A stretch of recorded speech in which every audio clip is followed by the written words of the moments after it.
God is well pleased with you when you are being the youest you that you can be. God is well pleased with Jesus because Jesus is living in complete alignment with Jesus' identity as God's son. So if there's so much nerdy theology, participation theology that we could talk about, but basically we can apply that same thing to all of us as children of God, as image bearers of God's Spirit, that God is speaking those same things over us. This is my beloved child in whom I'm well pleased. This person pleases me when they are exactly themselves, when they trust that the person that I created them to be, that I put my spirit in, is actually just who they are, and that they don't have to strive towards belonging, and that they don't have to hide from belonging, that they just get to live into who they are. Well, hey there, families. Welcome back. I'm so happy that you are here. Today's episode is such a beautiful one, and I think it's the best way to kick off the holiday season now that it's officially December. But this one is for parents who want to raise kids in a faith that feels expansive, grounded in love, and free of shame. A faith our kids won't have to heal from later in life, so to speak, as my friend Meredith Miller says. We are diving into what it looks like to believe in the good, in God, in our children, and in ourselves. My guests today are the incredible Rachel Eleanor and Mariko Clark, the creative duo behind a breathtaking new children's Bible called The Book of Belonging. Truly, families, I think this is one of the best Christmas gifts you could give to any child under 10. It's visually stunning and a deeply soulful Bible that invites kids to see God as love, justice, and healer, and themselves as belonging, forgiven, and purposed. Rachel and Mari have created something that helps parents reimagine how we introduce faith to our kids. Instead of focusing on behavior or performance, this Bible reminds children they are good, not because of what they do, but because of who they are. We talk about how to shift the focus from doing to being, rooting our kids in God's original goodness so they know that love is the starting point. We also explore how identity shapes action, that when kids know who God is and who God says they are, their choices flow from belonging, not fear. And we touch on simple, interactive ways to help children connect with their faith, like journaling the names of God and their own God-given qualities, creating space for wonder and relationship. Let me tell you a little bit about these two amazing women, Mari and Rachel, who authored and illustrated the Book of Belonging. Mariko Clark is a Japanese-American author, mother, and storyteller who helps kids embrace diversity and wonder. With a background as an editor for National Geographic Learning, she's passionate about equipping families with spiritual resources that honor curiosity and connection. Rachel is the artist behind the book's enchanting illustrations, whimsical, soulful drawings that help both kids and adults connect with spirituality and mindfulness in fresh ways. She lives in Atlanta with her husband, son, and their beloved tabby cat. This conversation is tender, rich, and full of light. And if you're looking for a meaningful Christmas gift this year, something that nurtures wonder, belonging, and a faith that grows with your child, the Book of Belonging should be at the very top of your list. So let's dive in. Hello, families, and welcome back to a new episode of the Fresh Start Family Show. So happy you are here. Today, we are with Mariko and Rachel, authors of and illustrator of The Book of Belonging, the most beautiful children's Bible I have ever seen and read in my life. Ladies, welcome to the show. We're so happy you're here. Thanks, Wendy. Wendy, you can actually just call me Mari. I should have said that before we started. It just makes it all easier. Awesome. Okay, Mari. I swear, when I do episodes, that is the hardest part, is getting past the names. And then once I do that, I'm like, my shoulders relax and we're like, let's chat. So I usually try to say that before, but yes, we're thrilled to be here. Wendy, thank you for having us. Yeah, thank you for having us. Absolutely. Yeah. So today, ladies, our subject matter is believing in the good, faith-based parenting through the lens of belonging. Your beautiful book is called The Book of Belonging.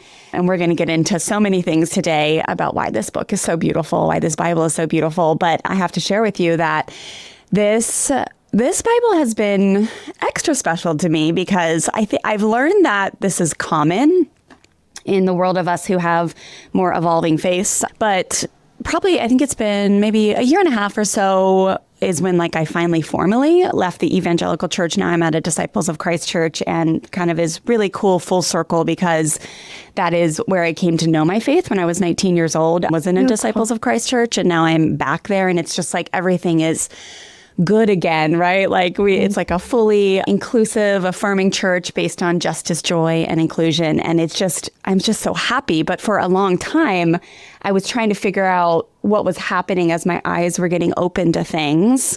And then it all kind of came to a head where I had a beautiful parenting ministry that I was building at our last church. And then they found out that I had done an affirming theology study and had decided to become an affirming Christian. And they asked me to step down and leave. And, they asked me to step down. Of course, I could have stayed and still tithed and, showed up and all the things. But those of us who choose not to take that route, that doesn't feel quite right?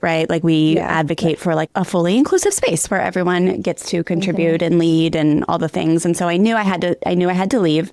And it was just a really intense season for me where America was changing too, right? Like I was witnessing America changing into more of like a Christian nationalist nation, or I shouldn't say that. It was more like, obviously, we saw that starting to rise. And so it really scared me. And I found myself struggling to get into scripture, to get into the word, because it just felt like when I picked up the Bible, it was like this very weaponized thing that all of a sudden I was feeling very distant from. And I knew it wasn't from God. I knew it wasn't from Jesus, but it was like, there was just so much like hurt and anger that was like still pumping through my veins.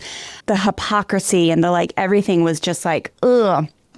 And when you girls sent me this beautiful book, I found myself just feeling so safe and peaceful and wanting to like be back in it. And I'm an adult, right? Like, and obviously like, I know it's for children, but it's just, I just cannot tell you how beautiful it is to have this Bible be representative of the type of faith that I identify with as a Christian, right? Like I just slowly backstepped from the type of Christianity that I started to realize like, this is not me. Like this is, I can't mask anymore. This is not what I support. And so thank you for every word that you wrote, every story that you told, every picture that you write in this.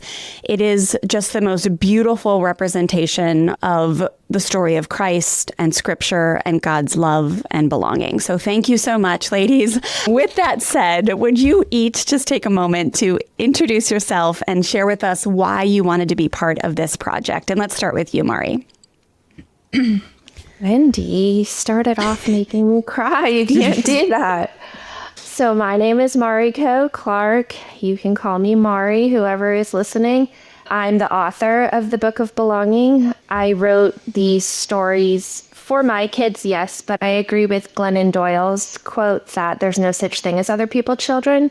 So I wrote it for your kids and Rachel's kids and the inner child in all of us that like very often is aching for this sort of like, exactly like you said, Wendy, these sorts of stories told from this type of lens. And I am so thrilled that you felt that way about it. And I think you said something that's really important that I would like to highlight before our conversation. You said something to the extent of, I needed to leave, not God, or like that you saw the problem not with God, but with the church. And I think so often when we're talking around this issue, people will say something like, oh, they left their faith. Oh, they walked away from God, right? Like that's a lot of the language that's used. And I think that's really tricky. And especially when, kids can overhear these conversations and often do. I think it's really important to hopefully we've done this in the stories, and hopefully we're clarifying in conversation that like we can't walk away from God, right? That's impossible. God is always with us. God is in us. We don't walk away from God. We walk away from people who misrepresent God. We walk away from institutions that weaponize God against certain groups of peoples, but we don't walk away from God. Wherever we go, God goes with us.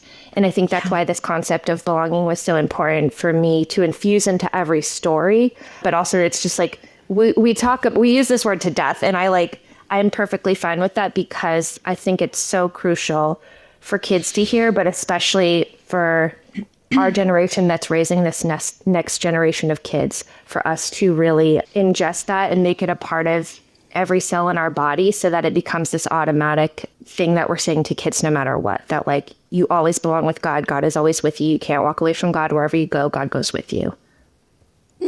So beautiful. And I will say that belonging, so we are a powerful parenting education and family life coaching organization here. And so we teach behavior modification, right? We teach parents how, if you want to get better behavior out of your kids, more cooperation, more trust, right? Like how to compassionately discipline versus punishment, all the things. But everything we teach is based on the basic needs of a human soul. And so belonging is one of them. So when a human being, whether it's a kid or an adult, like, because we misbehave too. We're short with the barista at Starbucks, or we flick someone off on the freeway sometimes.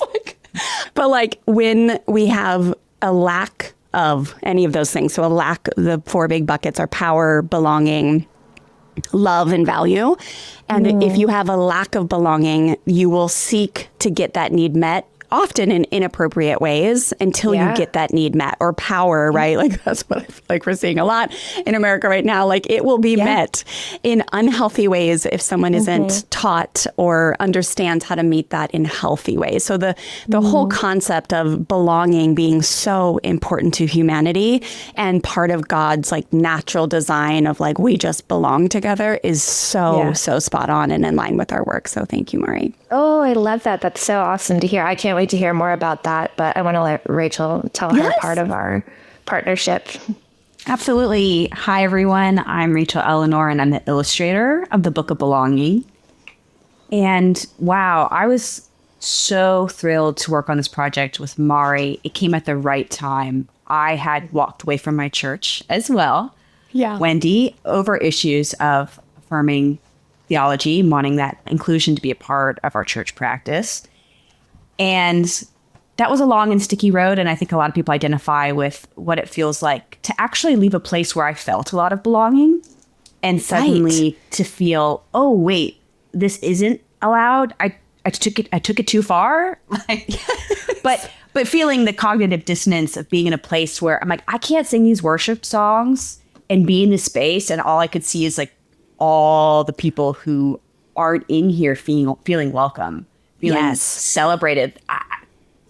The church, we had a meeting and I talked about like, oh, we want to be welcoming. We just can't be affirming. And I said, I want to be in a space where these people are celebrated and where my friends of color don't feel tokenized in your campaign to be well-intentioned justice warriors, you know? Yeah, it was a messy, grief-stricken process. I did walk away from my capital F faith. I didn't know.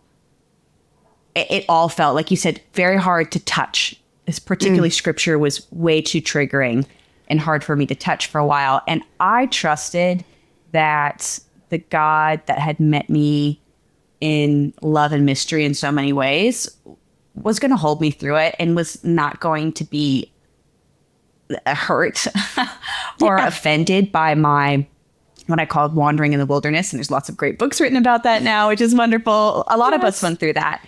So I was just beginning to get an appetite to do more writing and drawing and revisiting scripture right when Mari emailed me. So it was perfect timing. I was feeling ready and excited. I likened it to like you move to a foreign country, which many of us are dreaming of doing right now. And you learn a new language and you're immersed in the culture. And one day you start singing a song in your mother tongue. And that's how it felt. Like I started thinking about scriptural stories again. And I thought, wow, there's something compelling here. To me, wow, I like this stuff I was not okay with thinking about or touching. And they started popping up again. And I realized, okay, I think I'm ready. And then Mari gave me the call. And we were really aligned on what we wanted from Children's Bible. And how did you know Rachel, Mari? We were introduced by a friend. So as the story goes, this was way back in 2020. I had this idea for the book. Well, I was forced into this idea by being a parent. My daughter, who was 5 at the time, was just learning how to read. One day out of nowhere, she's like, hey, Mom, does God love boys more than girls? I'm like, no, where did you get that? How dare you? Like, I have raised you to be a feminist. Like, where is this coming from? And she goes on to say that, you know, the story Bible that we had at our house at the time only had two, as she called them, two girl stories, and that the rest were about boys. I'm like, what are you talking about? I go home and I go through with like my little sticky note and my pen, and I started keeping a tally. And sure enough, only two of the stories had a female main character. And so I'm like, oh, that's weird. That's fine. I'll just get a different one. So I ordered the top 8 story Bibles at the time on Amazon. Same thing, went through with my little sticky note and my pen. And I kept a tally of how many stories had a female main character, how many stories had a female mentioned. And I'm not even names, just like she, aunt, mother, like anything. I would take anything. And how many of the pages had a female depicted anywhere on the page. And I always misquote these stats. They're on our website. But I think it was that 7% of the stories had a female main character. 19% had a female mentioned at all, even just the word she.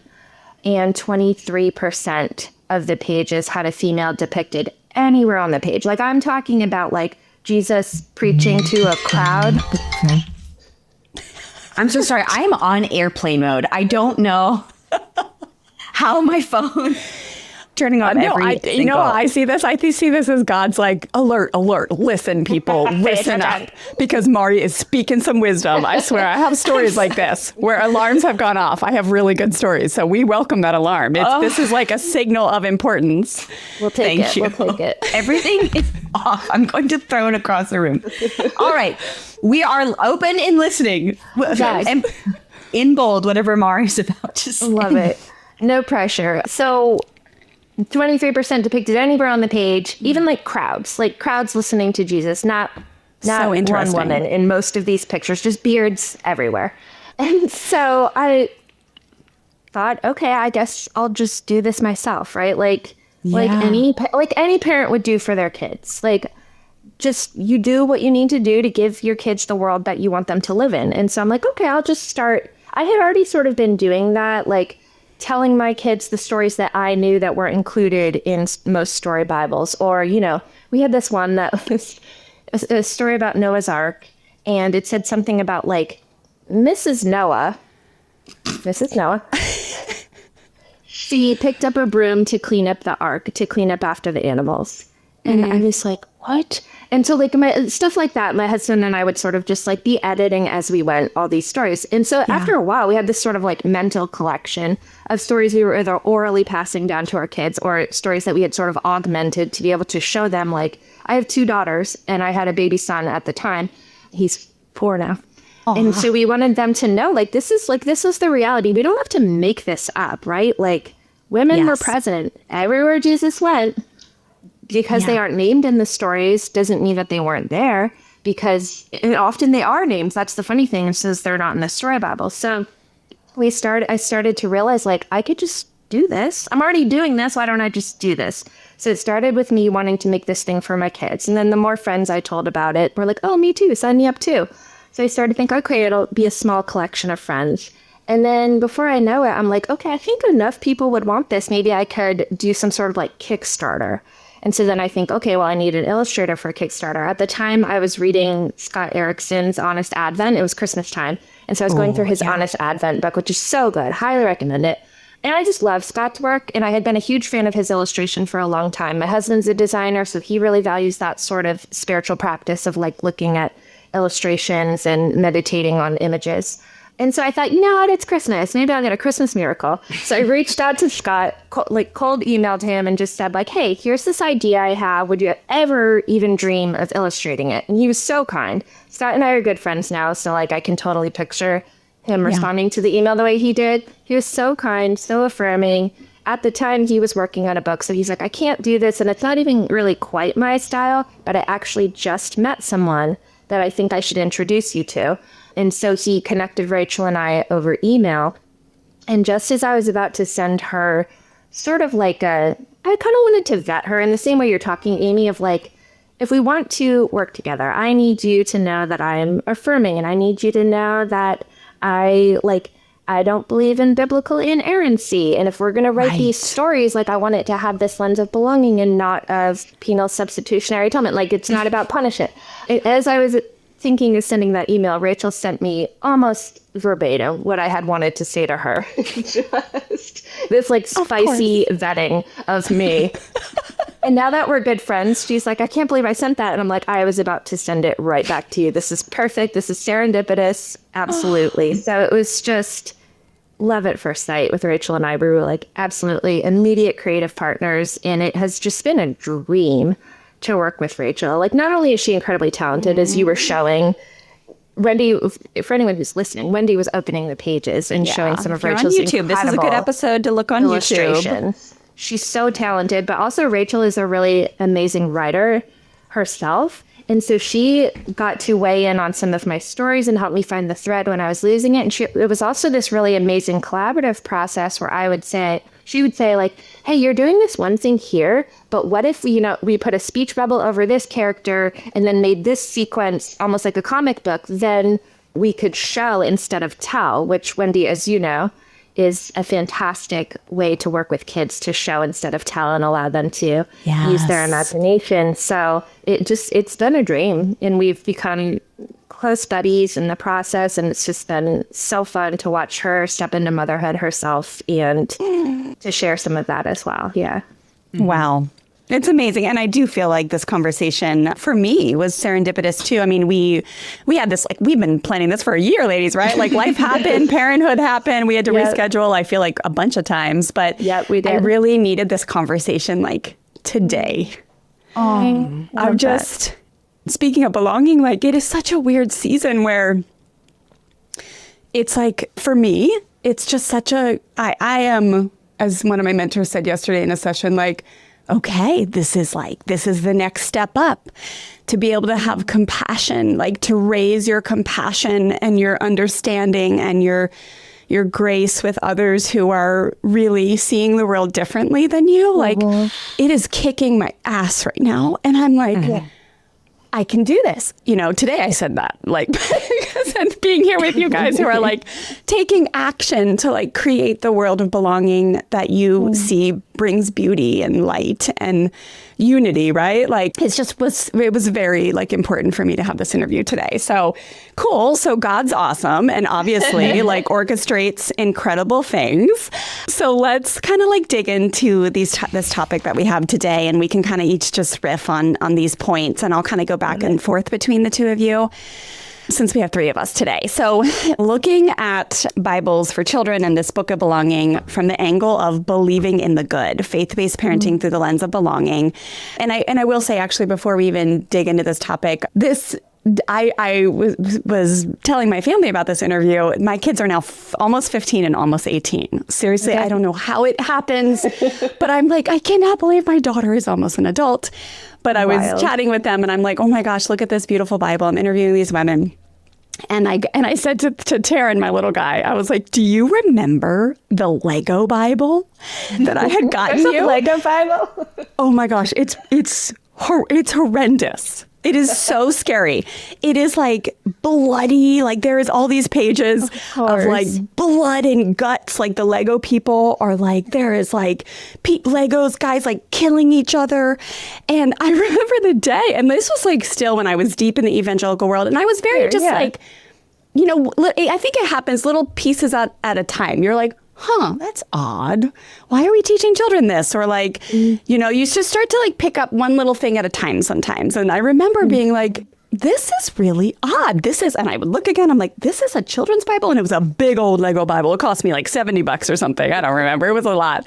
And Taryn was like, oh, I love that thing. He was like, all the blood and guts, and you took it away. And I was like, you were like 3 years old.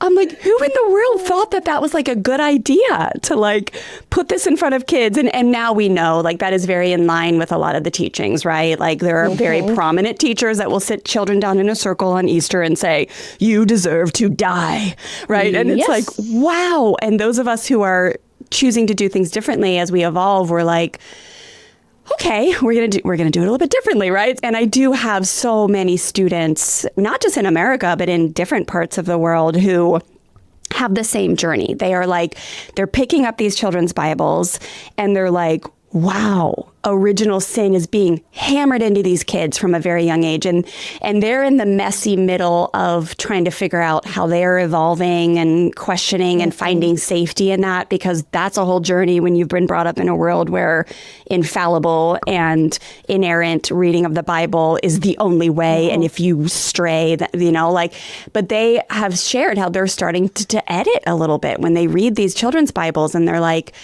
oh, that didn't feel right as I was reading this to my 3-year-old, so like we know this is like a big thing for parents. This is like a universal thing that's happening. So let's talk about this from, as you guys were writing and illustrating this idea of shifting the focus from doing to being as you were sharing these stories and illustrating these stories. So instead of overemphasizing instruction, helping kids understand that God's love is rooted in who they are, not just what they do. Right? Like, so taking the focus away from behavior and again, like not focusing on shame and not focusing on performance-based worth. Like there are definitely many elements of that in the Book of Belonging. Can you speak to the importance of that?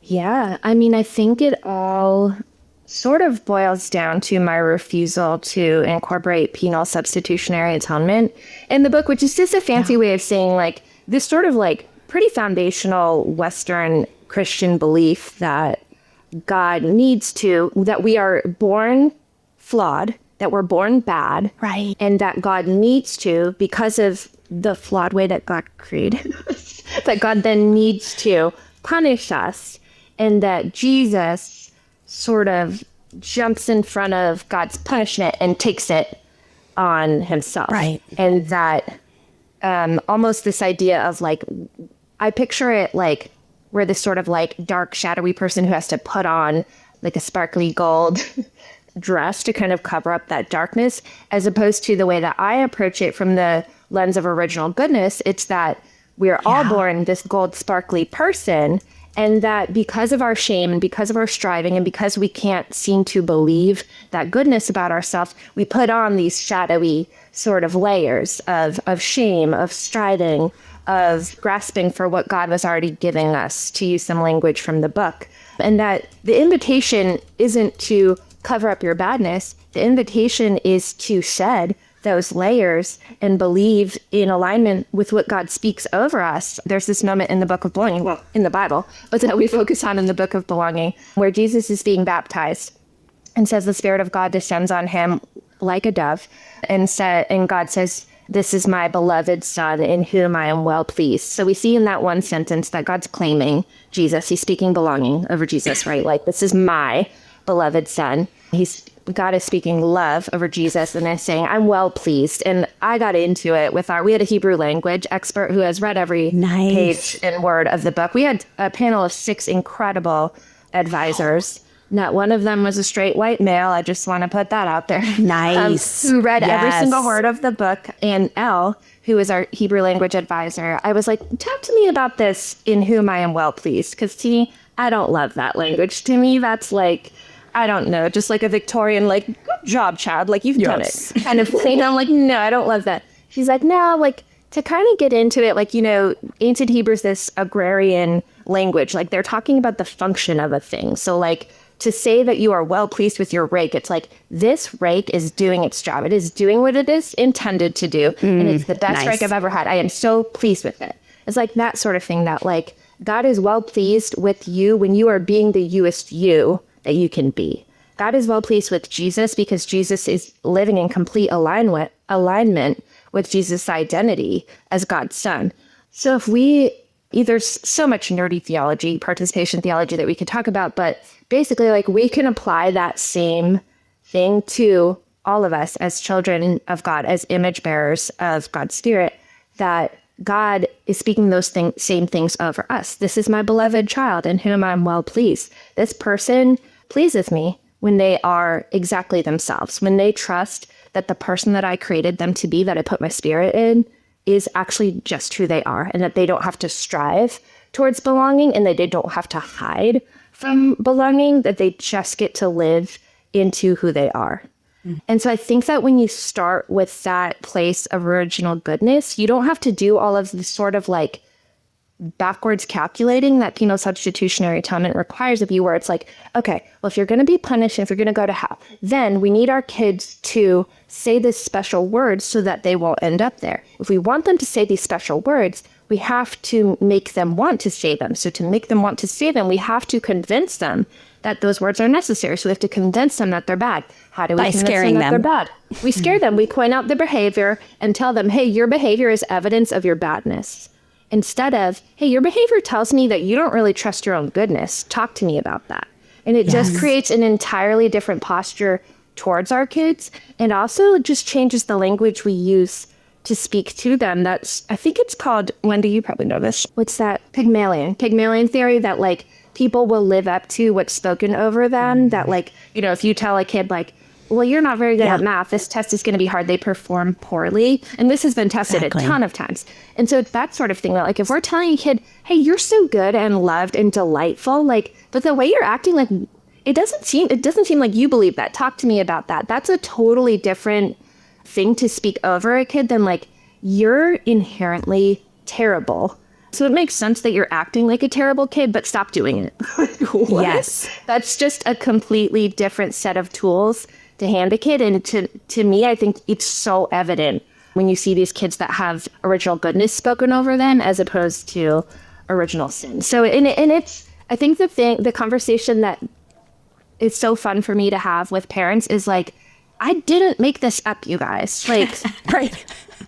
Augustine made up original sin, and this was hundreds of years after Jesus. Yes, but like, I didn't make this up. I didn't come up with this. I think that the phenomenon where we see, like you're talking about, Wendy, a lot of parents sort of choosing a different style of parenting and choosing a different style of storytelling, I think it more points to just the internet, that like so many of us are able to educate ourselves and have access to ancient documents. And like, we're not, even our parents' generation, they just had to kind of trust their local pastor. They kind of had to trust the smartest person in the room. They had to trust a book that they could check out from the library. Like, we've got the internet. We can research these things. We can see like, hey, original sin is actually not the most ancient theology that we have. That's not what the early church was believing. That's not what the early church fathers were believing. This isn't original.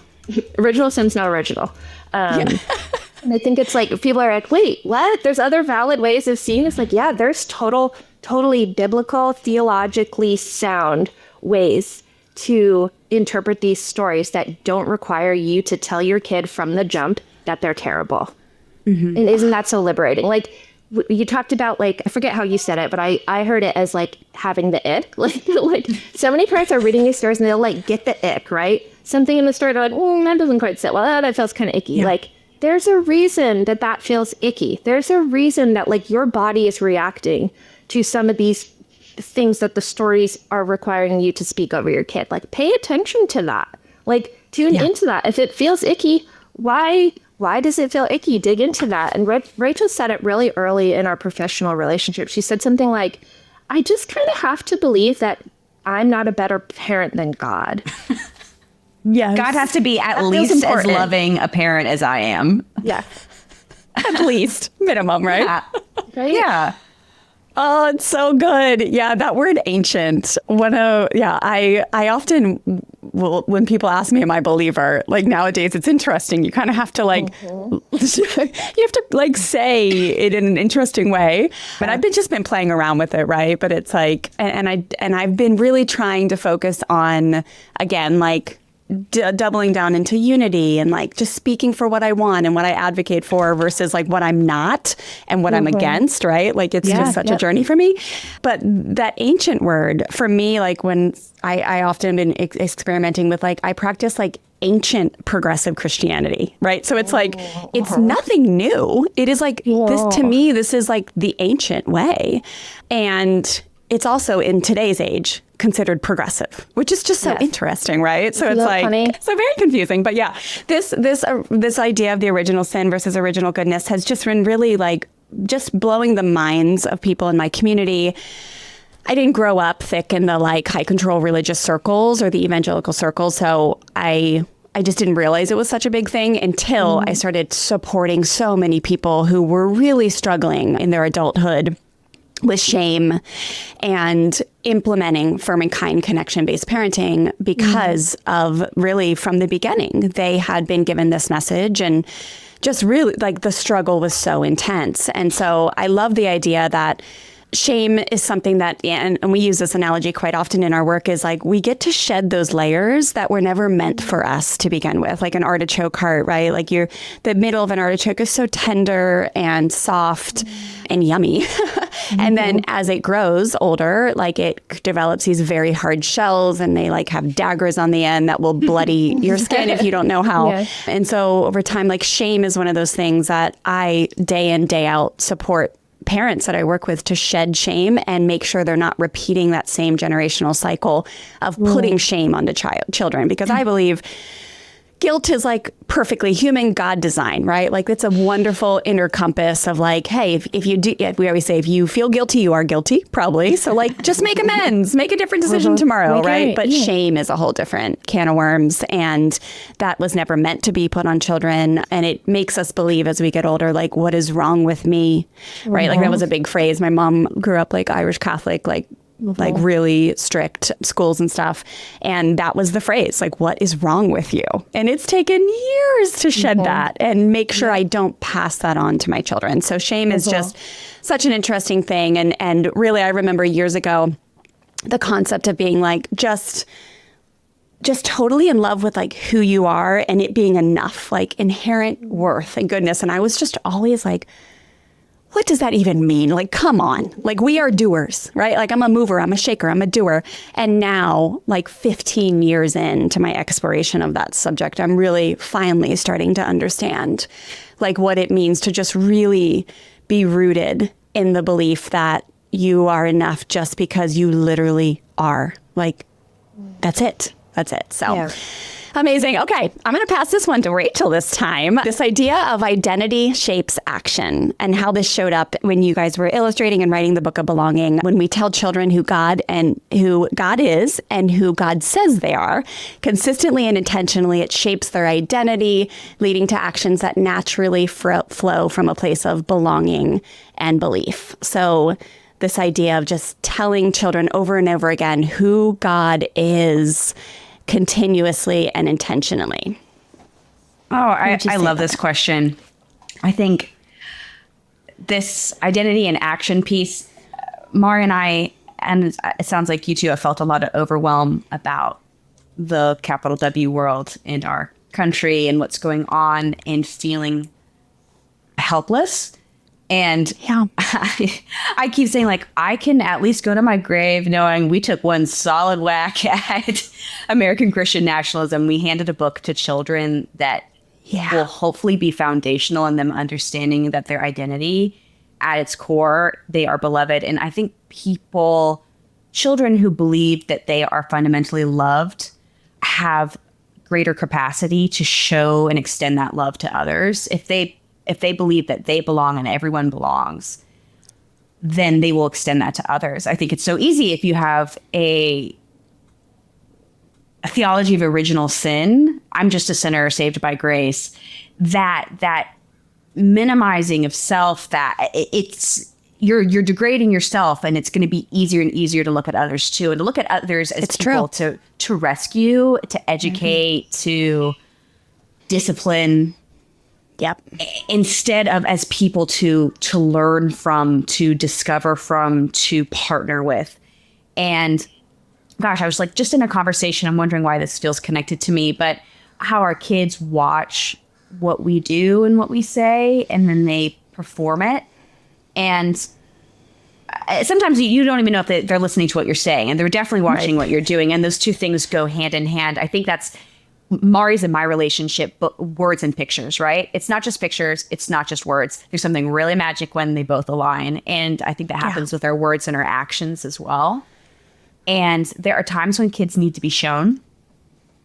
And you can say, I need you to be kind. I need you to be kind. I need you to be kind. We need to be kind. But when they see mommy, when Finn, my son, sees me like rub daddy's back. When I say daddy's sad, he's having a bad day, let me rub his back. Like, or not even say it, like just do something. He's seeing me be kind.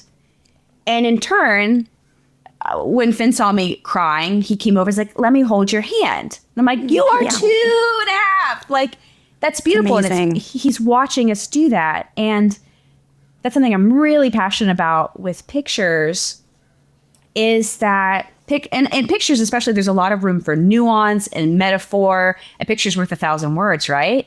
And I love helping Mari, like, we got to keep the word count, right? Word count down, because every single one of Mari's words have got to hit. They're like song lyrics, they're poetry. Like you don't need to say so-and-so said this and then they walked over here and then they did this. Like, I can take care of that. I can show up crowd moving. Yes. You don't have to use up the word count. But also I think our dear friend Scott does this really well, creating sacred iconography. But we also remember pictures really viscerally. A lot of us have a white God in a chair in our heads that's kind of hard to get out. Yeah. Mari's daughter Ada felt the absence of images of women in her story Bible. So when I was working on the pictures and thinking about identity forming action, I thought, I want these kids to, in the pictures, see all kinds of people, all shapes and sizes. I want them to see a wide spectrum of emotion. I want them to see angry women. I want them to see grief. Because we can talk about being sad. We can also show being sad and celebrate that. And we even talking about like depicting God on the page, this showing them then helps them be able to believe it and perform it. And that's my best way I can put it. Is the hope is that these kids believe who they are, and that will flow out. As I feel, as you working with parents, when you're talking about behavior modification, it's like when I see my child having a behavior that I don't love, it's probably because they don't have a tool to regulate that emotion yet. Yeah. And if I trust that my kid is actually a good kid who's having a hard time and doesn't have the skills to tell me, Mommy, I really wanted to color with the red crayon, and so all I saw was he chucked a truck at my head. Yeah. Yeah, like that makes a big difference in how I parent him and how I think about him and how he's going to get vibes from me about how I love him. A few nights ago at bedtime, I said, I love you. And he said, you love me all the time. And I was stopped in my tracks. It was something I'd said to him 3 weeks ago. I said, Mommy loves you when you're sad. Mommy loves you when you're happy. I love you when you're angry. I love you when you're silly. And he said, I love Mommy all the time too. And I was like, shit, like that's amazing. Yeah. And my kid is going to have more capacity to practice loving others all the time too. And Wendy, I have compassion for what you're feeling right now. How do I open my heart to have deeper compassion for people who are so determined to see me as their enemy? Yeah. And yeah, that's what Mari and I are trying to pass on. And I think with us and Pixar and a couple of other, Bluey and some other institutions, there's a generation of kids that know their self-worth and know how to have compassion for others. And hopefully we'll get the ick. Even if policies go down the toilet and we become an authoritarian regime, I think our kids are going to have a sense that some of this stuff is bull, you know? Yeah, exactly. That feels good. It's so good. Yeah, I think I love how like half of the Book of Belonging is Old Testament and then New, right? And it's like you guys did such a great job of representing God's like true identity, right? Like we know we are made in God's image. So it's like God is good, we are good. And like telling these stories from an angle of where is the goodness? Where is the belonging? Where is the togetherness? Where is the light, right? Like I just think it's so important for children to see and hear that and see the character of God being played out in those ways. Because the Old Testament is very confusing. Let's be real. It's really confusing, right? Like you could have just done the New Testament and and then adding those illustrations to help these kids. Like really, we know that like if you if you just tell a kid, right, as you were saying, Rachel, if you just tell a kid, they're less likely to understand. But if you show a kid, and so I thought I would just, one of the pages I earmarked, that's one of my favorites, and I can show everyone here on, if you're watching on YouTube, which again, this is a great time to come find us on YouTube. If you don't yet, but this particular one was I guess it would be chapter 11, page called The Mountain of God, Exodus 19:31. But it really is just like exactly what my heart needed this morning to remember that, we're going to be okay. But, and I love that you use the original names of these biblical characters, Moses, Moshe. But they heard distant thrums and rumbles. Was that thunder or God? Thunder or no thunder? When Moses came back down the mountain, he had a message from God. Beloved, which is a word you guys use so much in this book of belonging. You saw my power against Pharaoh. You felt my flight of rescue from Egypt. Didn't I carry you like a great mama bird back to the nest to care for you? I've protected and provided for you. Have you come to trust me yet? Do you want to stay with me? I will guide you in my ways and show you how to live with peace and purpose. If you are faithful to me, we can work together to heal the world. And then on the following page, there's just beautiful more illustration. And this world that this God, this character of God that you do so beautiful, you do such a beautiful job to represent. This is the world that we're talking about, where nobody uses their power to bully or steal or harm, where everybody apologizes when they hurt someone else, where everyone respects the bodies of others, where animals are treated with dignity and kindness, where everyone is generous toward one another, sharing with those in need, where the land is honored and nourished, where goodness is celebrated with holidays and parties and rest. But that was just like, I just needed to hear that this morning. And as like someone who just came out of like a private session yesterday where I was processing some deep fear. And then once we came back to like my heart and the internal intuitive, like God within and divine guidance, it was exactly that. It was like hope. It was like, we can do this. We're going to be okay. Just stay true to like how I designed you. Keep practicing what I am like. I built you to have compassion, empathy, firm kindness, to have this strong voice. Like, we can do this. This is the world we are creating. And it was just like, wow. I've been playing around lately with, not playing around with, but reading the work of Megan Watterson and learning about Mary Magdalene and just how her gospel was really just about this like God within and how that has been pretty much eradicated from our world, right? The idea of like this feminine, intuitive knowing from within. But that's what it felt like yesterday. It was like, wow, this is the message that is coming from within when I process scared in a healthy way. And I will say, ladies, that I was delighted when I saw so much in emotional literacy being weaved throughout the book of belonging because, again, natural design, right? Made in the image of God. Like emotions are healthy and good and important. And every single one that you go through, whether it's sadness and teaching kids about lament or anger and the importance where justice is born, like you really hit the nail exactly on the head of what we teach. And that is very new for parents that I work with because they were taught they can't trust, their heart is wicked. They can't trust their bodies. Their emotions will take them astray. Empathy is bad, right? Like all these things that through your children's book, these adults are also learning. Like, wow.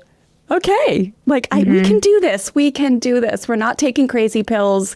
We are belonging in this world that we are creating and we can do this. So, so good. All right, you guys, our last point that we're going to cover is this idea of having interactive tools for connection. So throughout the book of belonging, if we want to believe in the good and have faith-based parenting through the lens of belonging, how can we encourage kids to explore their identity in God through activities like recording God's names, love, justice, healer, and their own belonging, forgiven, purposed, and how this interactive approach deepens their understanding of their inherent worth and connection to God. So the idea of interactive tools, what does this look like? Oh, can I take this, Mari, for a second? Oh, I would love for you to take it, Rachel. Go. Well, Wendy, you were just talking about how so many of us were raised with this perspective of like, the body is bad and emotions are bad and the heart is wicked and distrusting. And that's a neck up religion. It's just all in the head. Yeah. And we wanted to get this book off the page and into our kids' lives and in their hands and in the hands of their family, and to give them practices. And I think we're all learning so much more neuroscience, how important having physical practice is to make these connections in your brain, and to also help move trauma through your body, and to help you feel the things that you need to feel and flesh it out. And so we also know that kids and people learn really well by doing. If you're going to learn the multiple times table, do it while you're throwing a ball or walking. Yeah. So we knew that practice was going to be good for making the information sticky and connect, and that there would be a sense of play and practice. And then also that we would be giving parents and kids tools to just take this information off the page and incorporate into their real lives. This isn't just a story about a people from a different time and culture. We can incorporate this into our lives together as a family. And I think we also knew that a lot of families were sort of hungry for that. So, yeah. And two examples there is, there's one page here. It's like you have these mindful moments baked into this Bible. One is like this page where it's like, hey, grab something warm, like a cup of tea or hot cocoa. And then you're basically teaching children how to like create an embodied approach to like being together with God, and like feel the warmth from the outside of your fingertips. And like, you just go through like how it feels, and like, are there, like, as you're doing that, are there moments throughout the day where you notice God's goodness, and like, where did it hit your body? And like, and then another page where you're teaching about lament and the importance of sadness, and then like talking about it and looking at where in your body, when you lost a toy earlier or your dog had to go to the hospital, like where did you feel it in your body? And you have discussion questions that, I mean, the kids are not taught that. Like, kids are not taught that. And like how beautiful that you're baking that into like actual practices, because that's God's design. Like this perfect body was beautifully designed to have emotions.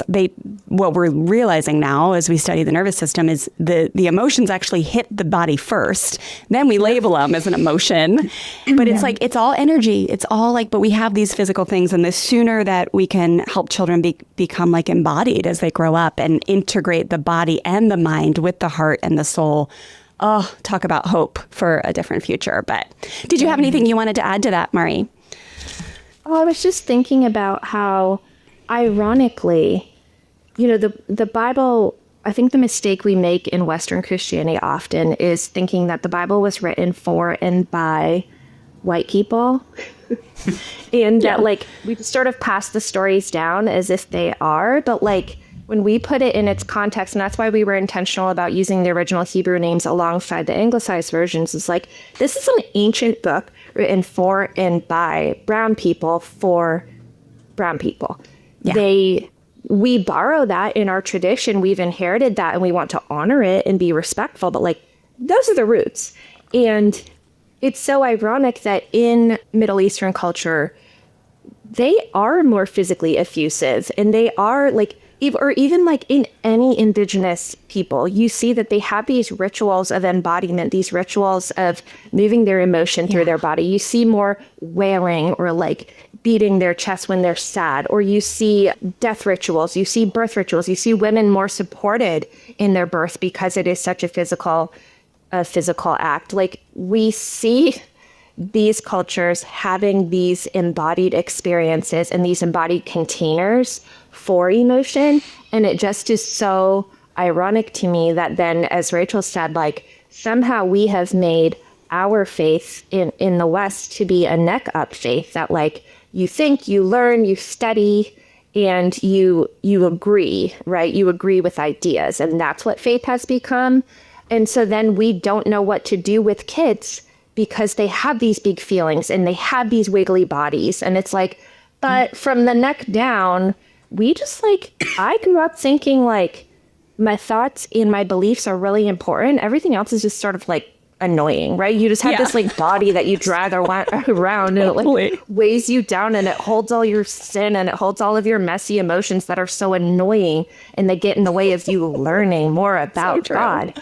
So it's like, without having an embodied faith, we're not giving kids tools to be who God created them to be. We're only giving them tools for like memorizing stuff, which isn't actually living your faith. And like the Bible talks about becoming living sacrifices. The Bible talks about like being image bearers. The Bible talks about our bodies. And the Bible was originally written by these people who had these beautiful embodied practices.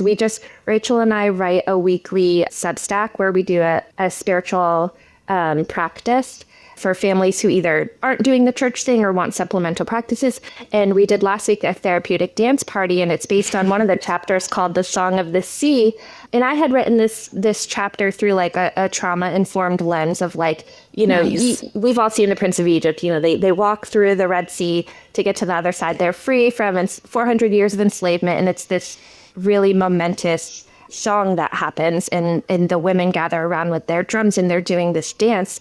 And we talked about in our practice, like that is such a crucial moment that like when you go from this terrifying moment into this joyful liberation, like your body wants to do something. Kids get that, right? Like when they're pumped about something, they're like jumping off the furniture. When they're sad about something, they're throwing themselves on the ground. Like that's what our bodies naturally do. Just because we adults have learned to like cram it down and not do that doesn't mean that that's not the way that an emotion moves through your body.